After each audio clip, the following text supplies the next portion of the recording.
안녕하세요. 저는 수원에 살고 있는 30대 후반의 여성입니다. 얼마 전 저는 6년간의 결혼 생활을 끝내고 자유의 몸이 되었습니다. 이혼 후에 이제 5살이 된 아들과 함께 살고 있어서 혼자의 몸은 아니지만요. 남편이라고 말하기도 부끄러운 그 인간은 처자식을 버리고 상간녀와 바람이 났습니다. 그리고 그것도 모자라 헛돈에 눈까지 멀어 지금은 인생이 나락으로 떨어졌고요. 아이가 있는 채로 이혼을 하는 사람들이라면 대개 그렇겠지만 저도 처음에는 이혼까지 할 생각은 했던 것은 아니었습니다. 하지만 반성 없는 남편과 시댁의 행태를 보니 더 이상은 참을 수가 없겠더라고요. 물건을 보면 갖고 싶은 욕심이 생긴다는 견물생심이라는 말이 있죠? 저희 시댁과 남편을 보면서 저는 비로소 그 말이 왜 나오게 되었는지를 알게 되었습니다. 그리고 사람의 욕심은 끝이 없다는 사실도요. 그동안 여기 올라오는 사연들에 함께 공감하면서 열심히 듣기만 했었는데 오늘은 용기를 내어 여러분께 제 이야기를 들려드릴까 합니다. 저는 평범한 집안에서 태어나 평범하게 자랐습니다. 남들은 금수저니 은수저니 타고난 부모의 재력을 자랑하고 또 한탄하기에 바빴지만 적어도 저와는 상관이 없는 이야기였어요. 저는 그들이 가진 것만큼의 돈이 부러웠던 적도 간절했던 적도 없었거든요. 저에게 단 한 가지 소원이 있다면 이것이었죠. 그저 평범한 소시민으로 지금처럼만 근심 걱정 없이 건강하게 사는 것 말입니다. 물론 저도 저의 이런 생각이 갖은 재테크를 통해 한 푼이라도 더 모아보려는 요즘 세태와는 조금 다르다는 걸 잘 알고 있습니다. 하지만 어릴 때부터 제가 이런 생각을 가지게 된 데에는 다 이유가 있었어요. 그건 바로 저희 아버지 때문이었죠. 제가 어릴 때 아버지가 사업 실패로 빚더미에 앉은 적이 있었거든요. 사업이라는 게 정말 생각지도 못하게 잘 될 수도 있고 한순간에 사람을 망하게 할 수도 있더라고요. 그리고 그 사업 실패로 인해 저희 식구들은 1년 정도 빚쟁이들을 피해 전국 곳곳을 도망 다닌 적도 있었습니다. 엄마와 제가 피신을 다니는 동안 아버지는 이 사태를 일으키고 아버지의 돈을 떼먹고 도망간 동업자를 찾아다녔습니다. 다행히 동업자를 찾아 돈의 일부를 돌려받아 식구들이 다시 원래 살던 동네로 돌아올 수 있었지만요. 하지만 한창 사춘기의 예민한 시기에 그 모든 일을 겪게 되었던 저는 평범하게 산다는 것이 얼마나 어려운 일인지를 깨닫게 되었습니다. 그리고 그날부터는 저에게 제일 중요하게 된 건 바로 욕심부리지 않고 보통의 삶을 사는 일이었고요. 때문에 저는 저와 가정을 이루고 평생을 함께 살아야 할 배우자 역시 당연히 그런 사람이길 원했습니다. 당신은 인생의 목표가 뭐야? 이것만큼은 꼭 이루고 싶다. 이런 거 있어. 인생의 목표. 나는 딱 하나뿐인데. 그게 뭔데? 여우처럼 예쁜 와이프랑 토끼처럼 귀여운 자식 낳아서 건강하고 행복하게 사는 거. 인생 뭐 별거 있어? 그게 제일 중요한 거지.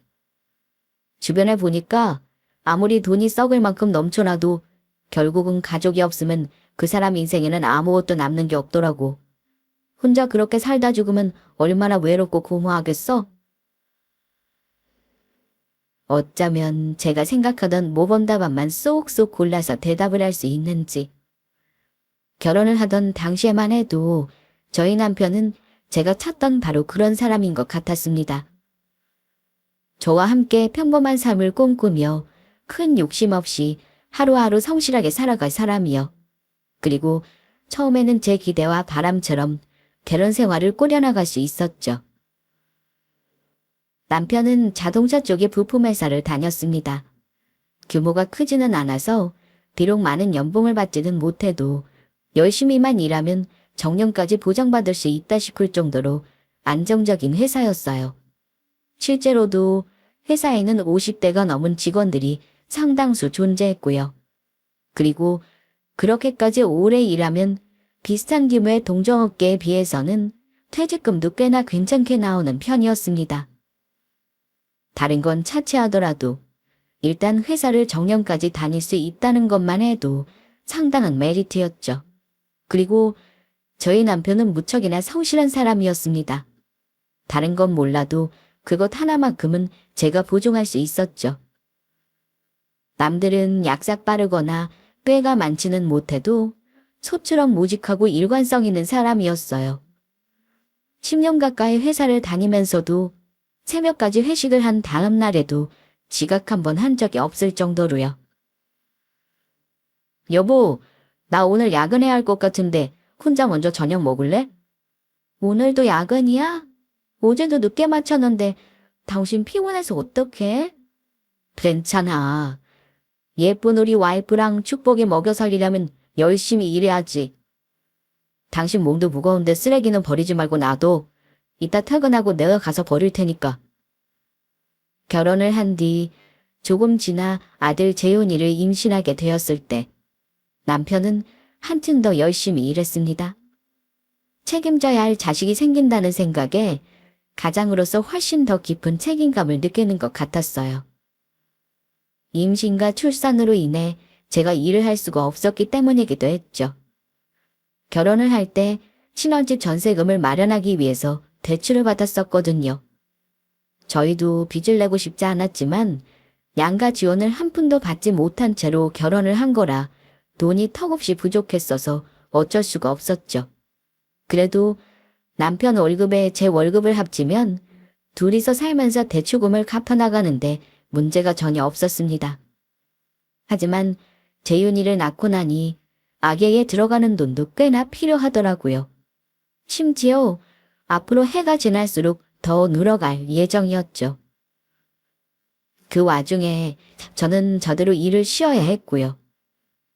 남편이 혼자 벌어서는 저축을 하나도 할 수가 없었습니다. 그렇다고 저축을 안 할 수도 없었고요. 재윤이를 낳고 2년이 지났을 때 정말 긴급한 시점에 요긴하게 쓰려고 모아두었던 비상금이 바닥을 보였습니다. 그때부터 남편은 조금씩 초조해지기 시작했어요. 돈 문제에 예민하게 반응했고요. 평소에는 전혀 그렇지 않던 사람도 스트레스 상황이 오면 성격이 바뀌게 되는 것 같더라고요. 이번 달 카드값도 왜 이렇게 많이 나왔지? 막상 뭐 하나 제대로 산 것도 없는 것 같은데.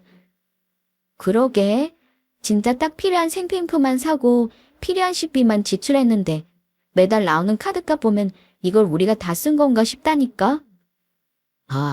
도저히 안 되겠다. 나 생각해봤는데 아무래도 주말에 출근해서 수당이라도 더 받아야겠어. 남편은 저에게 평소에 하던 평일 잔업도 모자라서 주말에 출근을 하겠다고 선언했습니다. 저는 그러다 건강이라도 나빠지면 수당으로 버는 돈보다 병원비로 나가는 돈이 더 많을 거라고 만류했습니다. 하지만 남편의 고집을 꺾을 수는 없었어요.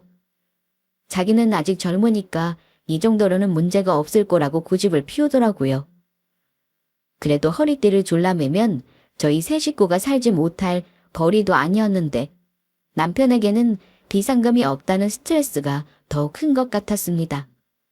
조금만 지나면 저도 다시 일을 나갈 생각이었는데도요.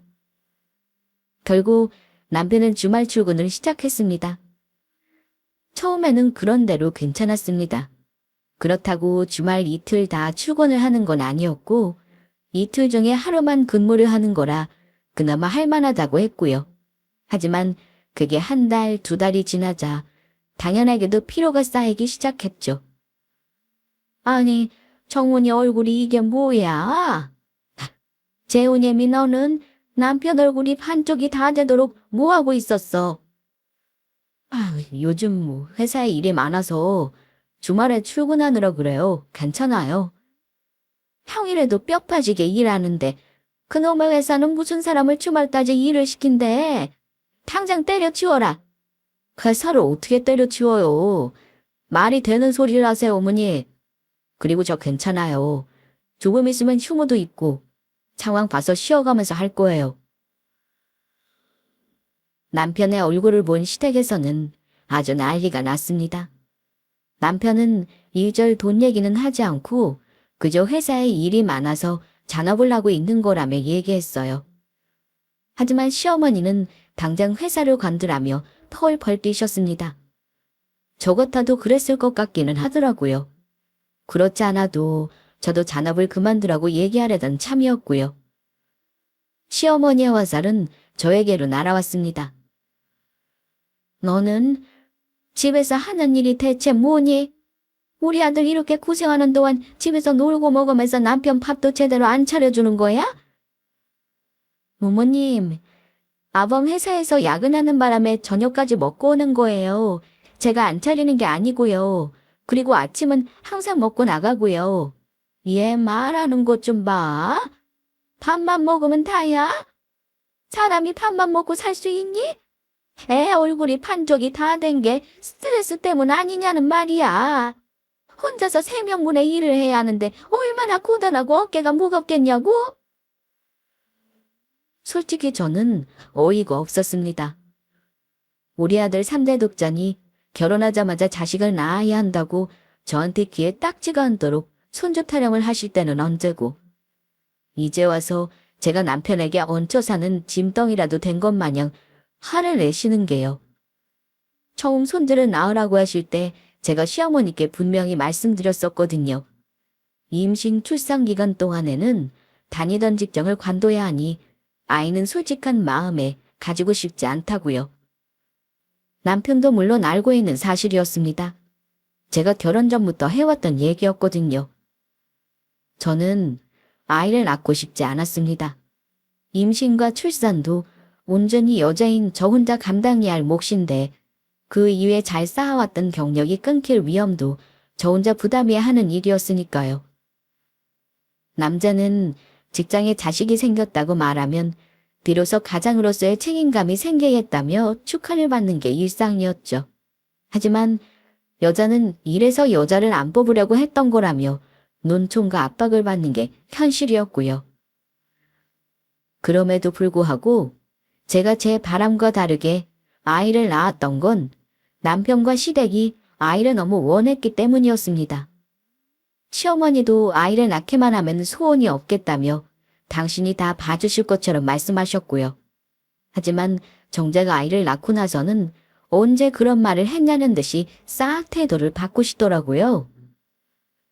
어머님, 혹시 월요일에 아기 잠깐만 봐주실 수 있어요?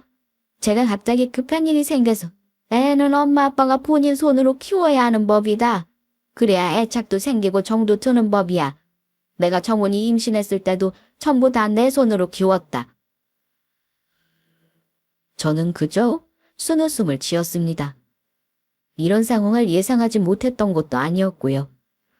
친정은 멀리 지방에 있어서 친정의 도움을 받을 수도 없는 상황이었습니다. 다니던 회사는 결국 임신 막달에 관둬야 했습니다. 저는 원래 제조업종 회사를 다니고 있었는데 임신한 여직원이 복직할 때까지 기다려줄 만큼 여유로운 분위기가 아니었거든요.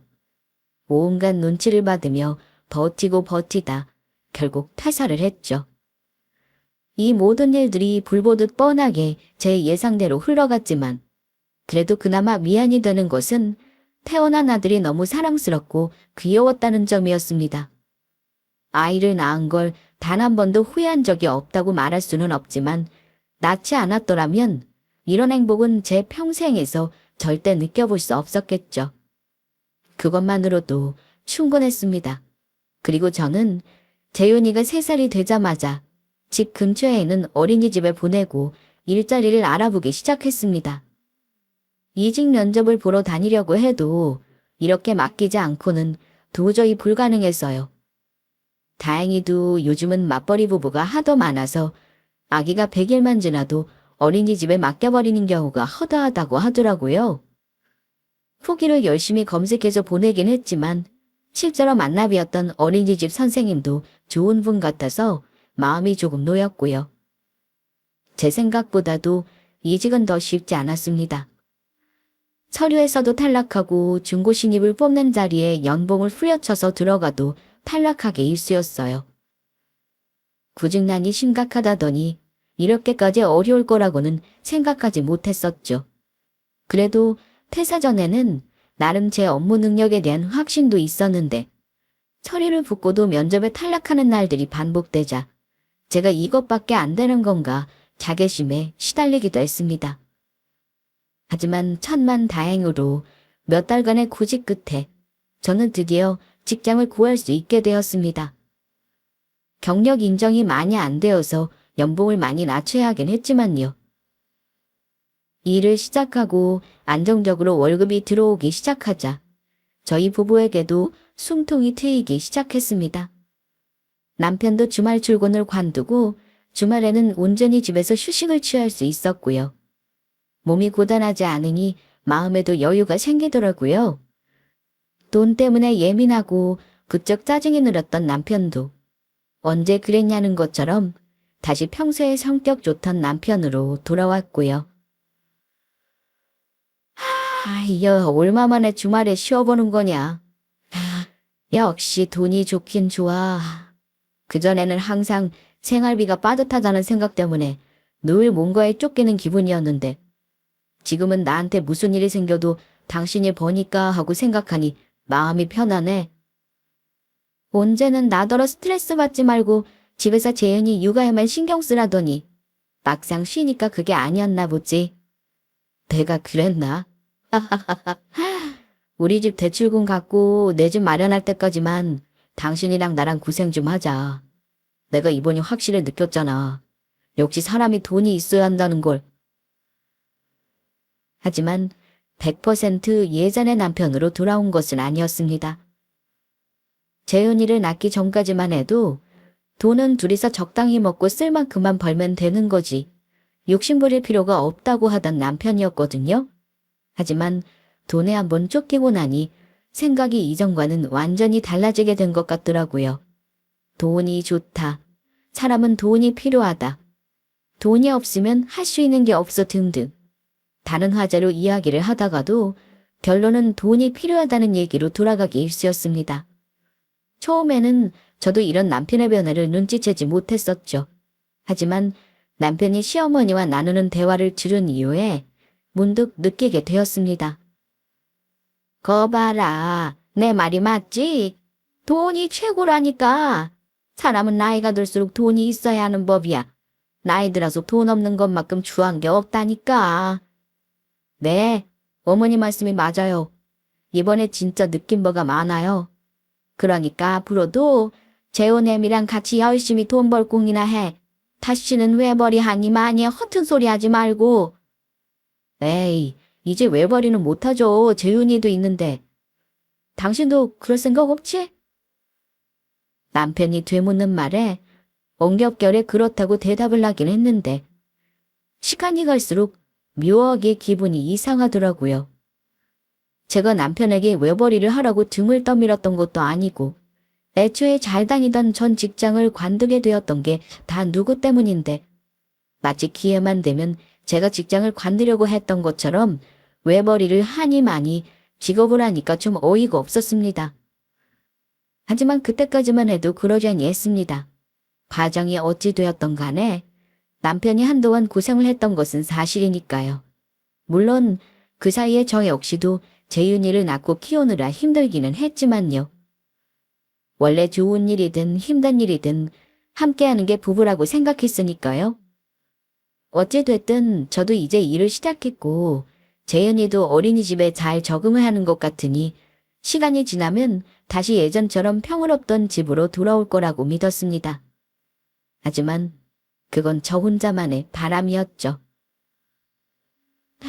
와, 당신 왜 이렇게 술을 많이 마셨어? 기분이 뭐 같아서 오늘 조금 마셨어. 왜? 동창회에서 무슨 일 있었어? 누구랑 싸우기라도 한 거야?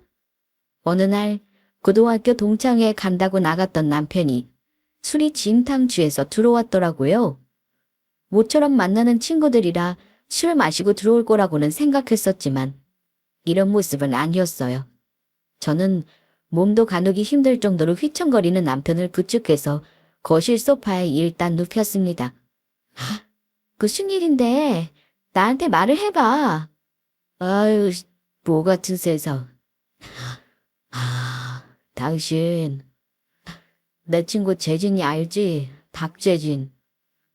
박재진? 그 고등학교 때 당신이랑 제일 친했다던 무리 중에 이번에 아기 낳았다던 그 사람 아니야? 맞아, 그 자식. 박재진이라면 저도 남편을 통해 여러 번 얘기를 들어서 기억하고 있는 사람이었습니다. 저희 결혼식에도 왔었고요. 그런데 뜬금없이 그 사람 이름이 나와서 의아했죠. 근데 그 친구가 왜? 그 자식이 이번에 외제차를 타고 왔더라고. 차가 2억 5천짜리라더라. 아, 상상이나 돼?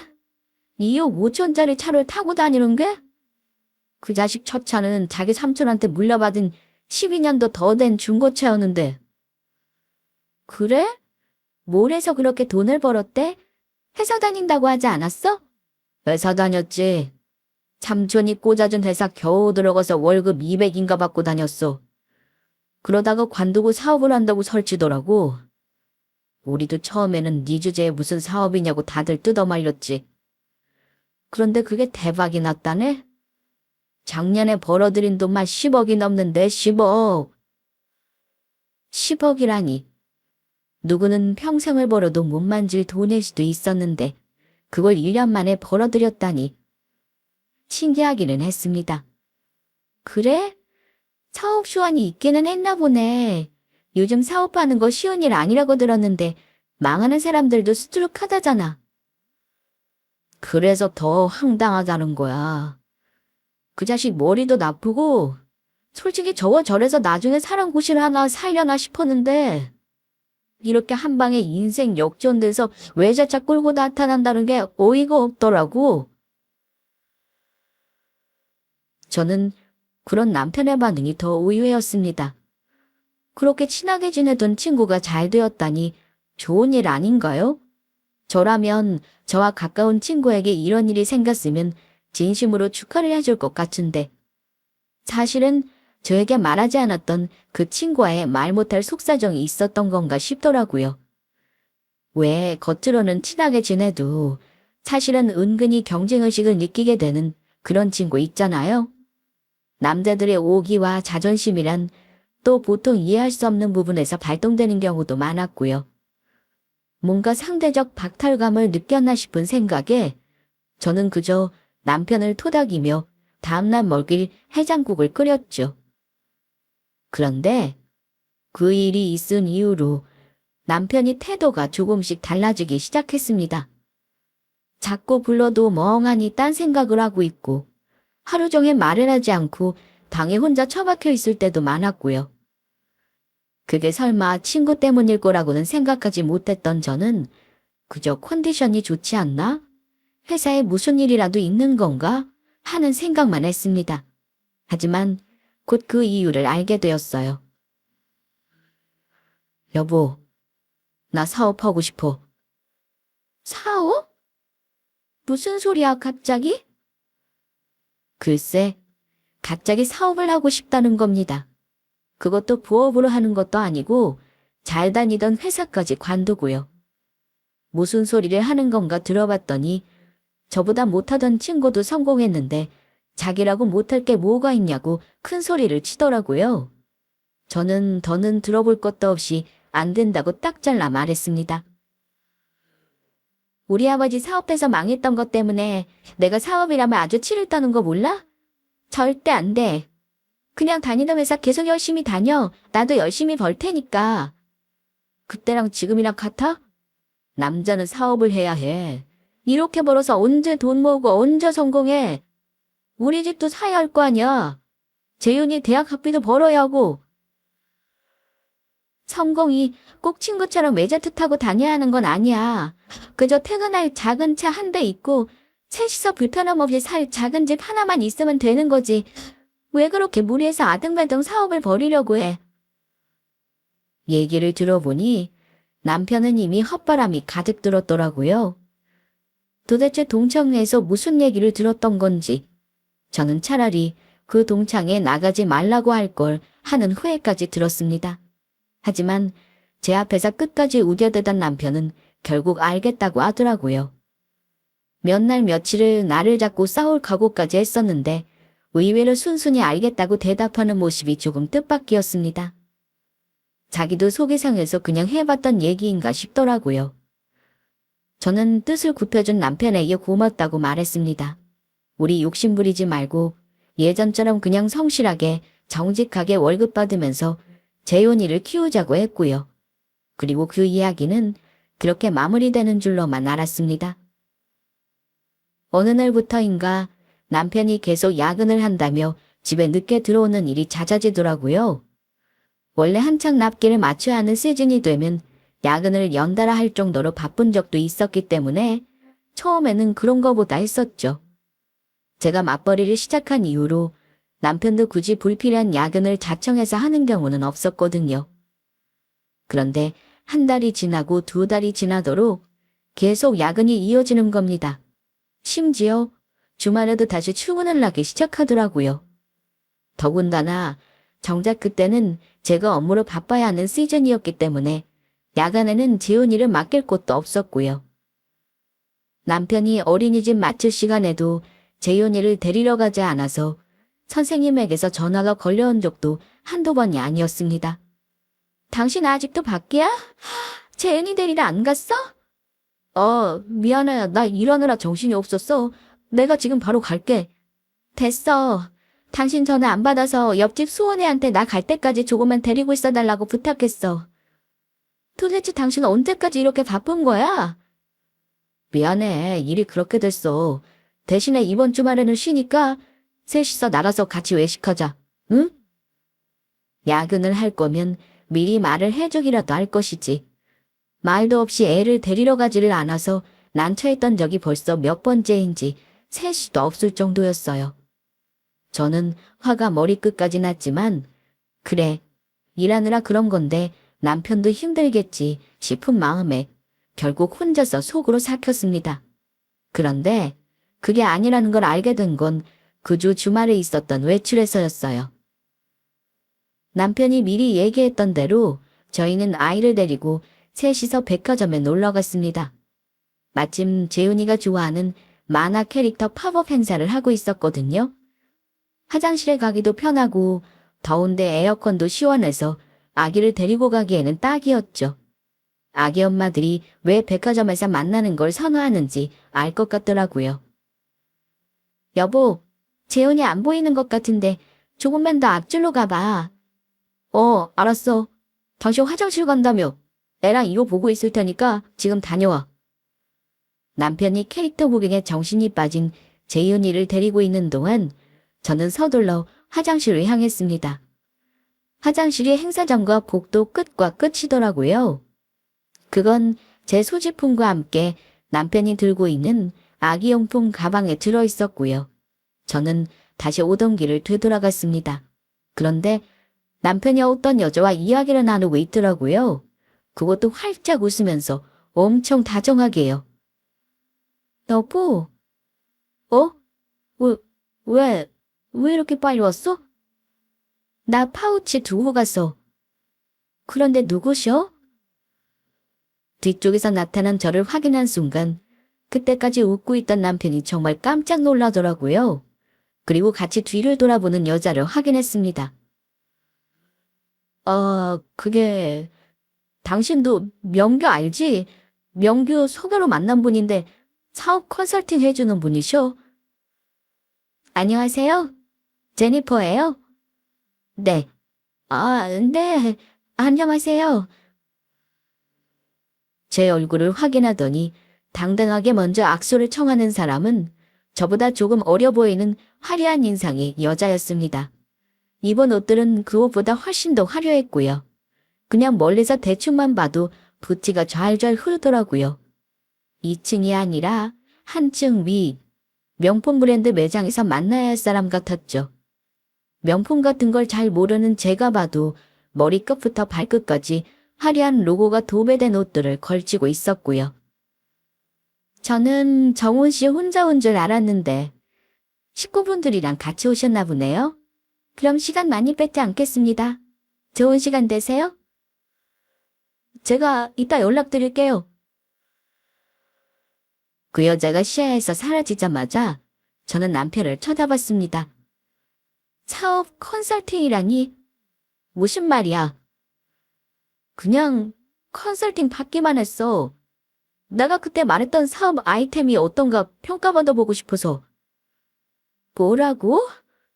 당신 아직도 포기 안 했어? 들어봐. 저 사람 유학파 출신에 해외 명문대 나온 사람이야. 미국 컨설팅 빅펌에서 일하고 벤처 투자도 같이 한다고 해. 근데 네 얘기를 하니까 네 아이템이 진짜 괜찮대. 수정해야 할 부분이 있기는 한데 사업성이 있대. 그래서 자기가 아는 사람이랑 연결해준다잖아. 저는 어이가 없었습니다. 그럼 그때 저한테 포기하겠다고 했던 말들은 다 저를 안심시키기 위한 거짓말이었으니까요. 기가 막혀 하는 저를 두고 남편은 그날부터 계속해서 저를 설득하기 시작했습니다. 컨설팅 받았는데 일단 사업 초기 자금은 대출받아서 시작하고 나머지는 투자금으로 해결하면 된다고 하면서요. 지금 전세금 때문에 받은 대출도 있는데 또 받겠다고? 제정신이야. 저도 온갖 말로 남편을 다 설득했지만 소용없었습니다. 어르고 달래고 별짓을 다 해도 그때뿐이더라고요. 도저히 답답해서 말이 안 통하네. 이래서 내가 당신이라고 무슨 얘기를 안 하려고 하는 거야. 남편이 이만큼 얘기를 하면 좀 들어먹는 척이라도 하겠다. 부부 사이도 자연히 멀어지기 시작했어요. 남편은 그 뒤로 저만 보면 씩씩대면서 방문을 닫고 자리를 피했고 제가 말을 걸어도 아예 무시로 일관했습니다. 마치 투명인간이라도 된 것처럼요. 그리고 저를 남편이 하는 일도 이해를 못해주는 이기적인 옆편으로 몰아가더라고요. 입만 열면 너랑은 말이 안 통한다고 하면서요. 저는 일단 그 컨설팅을 해줬다는 여자부터 의심스러웠습니다. 친구 소개를 받았다고는 하지만 우리는 그 사람에 대해서 아는 게 아무것도 없었죠. 그리고 그 여자 역시도 대뜸 남편의 말 몇 마디만 듣고 사업 투자자까지 연결을 해주겠다며 선뜻 호의를 보였다는 게 이해가 되지 않았습니다. 하지만 남편은 제가 이런 얘기를 하면 듣기 싫다고 집어치우라며 소리를 질러댔어요. 저는 아무 말도 할 수가 없었습니다. 그렇게 이러지도 저러지도 못한 채 그저 시간만 흘러가고 있었어요. 이대로라면 사업은 둘째치고 결국 남편과의 사이도 파탄이 날 것만 같았고요. 결국 저는 허락을 해줘야 하는 걸까 하는 쪽으로 생각이 기울고 있었습니다. 그리고 허락하기 전에 그 여자에 대해서 다시 알아봐야겠다는 생각이 들었어요. 저는 대학 동기를 통해서 그 여자의 신상 정보를 들려주고 알아봐달라는 부탁을 했습니다. 동기 남편이 유학파 출신의 국내외 대기업의 컨설팅 자문을 맡고 있어서 동종업계였거든요. 그리고 결과를 기다리고 있던 차에 마침 저는 믿을 수 없는 연락을 받았습니다. 너 혹시 이 여자 알아? 또 다른 친구에게서 받은 사진이었습니다. 한 여자의 SNS 계정이었는데 거기에는 남편과 다정하게 팔짱을 끼고 있는 여자의 얼굴이 있었죠. 그 밑에 영어로 써있는 문구는 더 가관이었습니다. 대충 내 운명의 사랑을 만났는데 이 사람과 영원히 함께하고 싶다. 뭐 이런 내용이었어요. 이게 대체 뭐냐고 물었더니 친구가 SNS 계정을 타고 다니다 발견했다는 겁니다. 저는 이미 탈퇴한 계정이어서 몰랐는데 제 남편 계정과 마팔이었던 친구가 자꾸 남편 계정에 어떤 여자가 다는 댓글이 이상해서 들어가 봤다고 하더라고요. 사실 처음에는 하도 화려하고 예쁘게 생겨서 신기한 마음에 구경을 하러 들어간 거였다고 했고요. 컨설팅을 해줬다고 짓거리더니 누가 봐도 바람이었어요. 아니면 둘 다 동시에 벌어진 일이든가요. 너무 어이가 없으면 웃음이 난다는 걸 저는 그때 알았어요. 화가 나서 부들부들 떠느라 눈앞이 흔들리는데도 울음은커녕 오히려 웃음이 나더라고요. 그리고 더 어이가 없는 건 그 다음 남편의 태도였죠.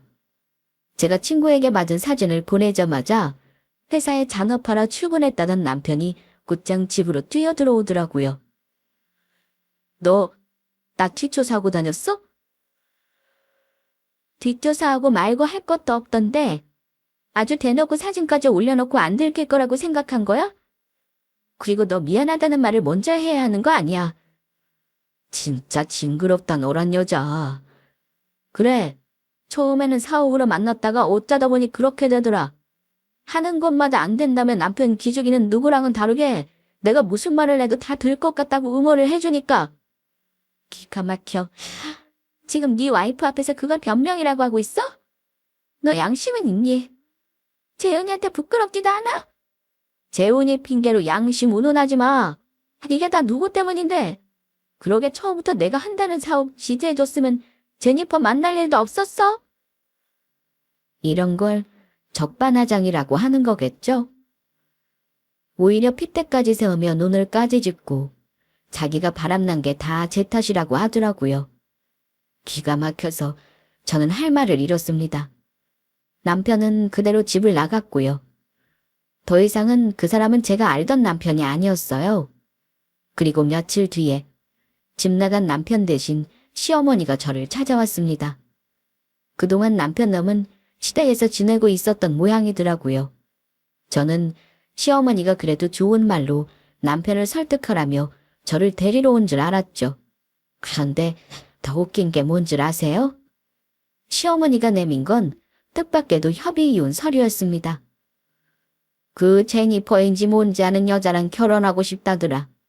너도 억울하겠지만 일이 이렇게 됐으니 어떡하겠니? 결혼을 한다고요? 그 며칠 사이에 그 인간은 그 상간녀를 데리고 시댁 식구들에게 인사까지 시켰다는 겁니다. 저랑 이혼하고 그 여자랑 결혼하겠다고요.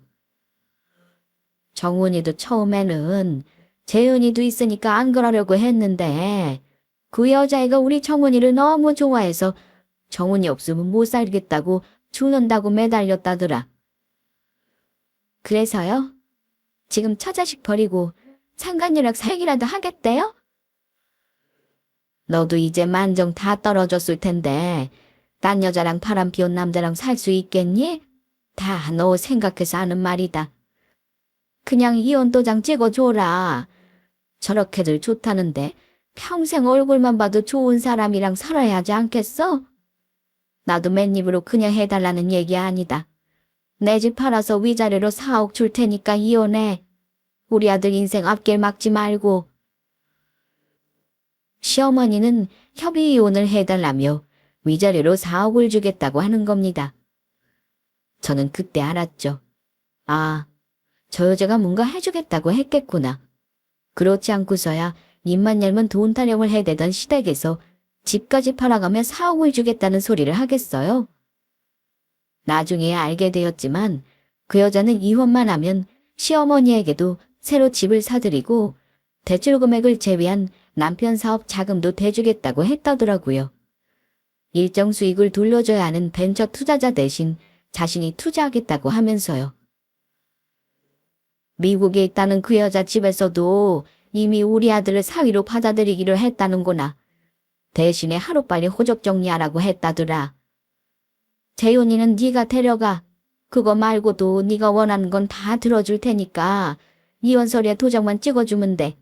너도 평생 남편 고생만 시켰으면 마지막 양심으로 이 정도는 해줘야 하는 거 아니니? 누가 누구 앞에서 마지막 양심을 운운하고 있는 건지. 며칠간 시어머니가 두고 간 서류를 보며 저는 괘씸해서라도 이혼 서류에 도장을 찍어주지 말까 하는 생각도 했습니다. 하지만 그럴 필요 없었죠. 그 인간과 같이 나락으로 떨어질 필요는 없었으니까요. 저는 재훈이를 데려가고 4억 원을 즉시 입금받는다는 조건으로 이혼에 합의했습니다. 우리가 이혼하던 그 마지막 날까지도 남편 놈은 저에게 미안하다는 말 한마디 없었습니다. 하지만 상관없었어요. 어차피 저 인간은 천벌을 받게 되어 있었거든요. 시어머니가 한 말 중에 유일하게 맞는 말이 있다면 단 한 가지. 평생 얼굴만 봐도 좋은 사람이랑 살아야지 않겠냐는 바로 그 말이었습니다.